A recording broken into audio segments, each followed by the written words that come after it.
عبرانیوں 13 باب۔ برادرانہ محبت قائم رہے، مسافر پروری سے غافل نہ رہو، کیونکہ اسی کی وجہ سے بعض نے بے خبری میں فرشتوں کی مہمانداری کی ہے۔ قیدیوں کو اس طرح یاد رکھو گویا تم ان کے ساتھ قید ہو، اور جن کے ساتھ بد سلوکی کی جاتی ہے ان کو بھی یہ سمجھ کر یاد رکھو کہ ہم بھی جسم رکھتے ہیں۔ بیاہ کرنا سب میں عزت کی بات سمجھی جائے، اور بستر بے داغ رہے، کیونکہ خدا حرام کاروں اور زانیوں کی عدالت کرے گا۔ زر کی دوستی سے خالی رہو، اور جو تمہارے پاس ہے اسی پر قناعت کرو، کیونکہ اس نے خود فرمایا ہے کہ میں تجھ سے ہرگز دستبردار نہ ہوں گا اور کبھی تجھے نہ چھوڑوں گا۔ اس واسطے ہم دلیری کے ساتھ کہتے ہیں کہ خداوند میرا مددگار ہے، میں خوف نہ کروں گا۔ انسان میرا کیا کرے گا؟ جو تمہارے پیشوا تھے اور جنہوں نے تمہیں خدا کا کلام سنایا انہیں یاد رکھو، اور ان کی زندگی کے انجام پر غور کر کے ان جیسے ایماندار ہو جاؤ۔ یسوع مسیح کل اور آج بلکہ ابد تک یکساں ہے۔ مختلف اور بیگانہ تعلیم کے سبب سے بھٹکتے نہ پھرو، کیونکہ فضل سے دل کا مضبوط رہنا بہتر ہے، نہ کہ ان کھانوں سے جن کے استعمال کرنے والوں نے کچھ فائدہ نہ اٹھایا۔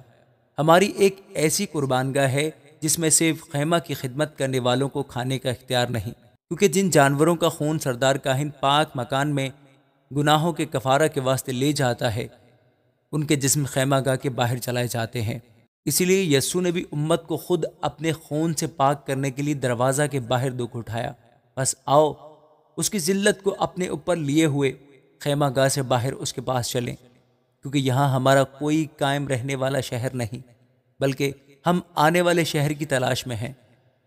پس ہم اس کے وسیلہ سے حمد کی قربانی، یعنی ان ہونٹوں کا پھل جو اس کے نام کا اقرار کرتے ہیں، خدا کے لیے ہر وقت چڑھایا کریں، اور بھلائی اور سخاوت کو نہ بھولو، اس لیے کہ خدا ایسی قربانیوں سے خوش ہوتا ہے۔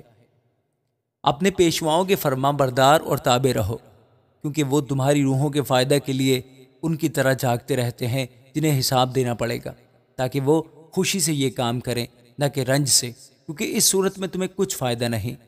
ہمارے واسطے دعا کرو، کیونکہ ہمیں یقین ہے کہ ہمارا دل صاف ہے اور ہم ہر بات میں نیکی کے ساتھ زندگی گزارنا چاہتے ہیں۔ میں تمہیں یہ کام کرنے کی اس لیے اور بھی نصیحت کرتا ہوں کہ میں جلد تمہارے پاس پھر آنے پاؤں۔ اب خدا اطمینان کا چشمہ جو بھیڑوں کے بڑے چرواہے یعنی ہمارے خداوند یسوع کو ابدی عہد کے خون کے باعث مردوں میں سے زندہ کر کے لایا، تم کو ہر نیک بات میں کامل کرے، تاکہ تم اس کی مرضی پوری کرو، اور جو کچھ اس کے نزدیک پسندیدہ ہے یسوع مسیح کے وسیلہ سے ہم میں پیدا کرے، جس کی تمجید عبدالآباد ہوتی رہے، آمین۔ اے بھائیو، میں تم سے التماس کرتا ہوں کہ اس نصیحت کے کلام کی برداشت کرو، کیونکہ میں نے تمہیں مختصر طور پر لکھا ہے۔ تم کو واضح ہو کہ ہمارا بھائی تیموتھیوس رہا ہو گیا ہے، اگر وہ جلد آ گیا تو میں اس کے ساتھ تم سے ملوں گا۔ اپنے سب پیشواؤں اور سب مقدسوں سے سلام کہو۔ اطالیہ والے تمہیں سلام کہتے ہیں۔ تم سب پر فضل ہوتا رہے، آمین۔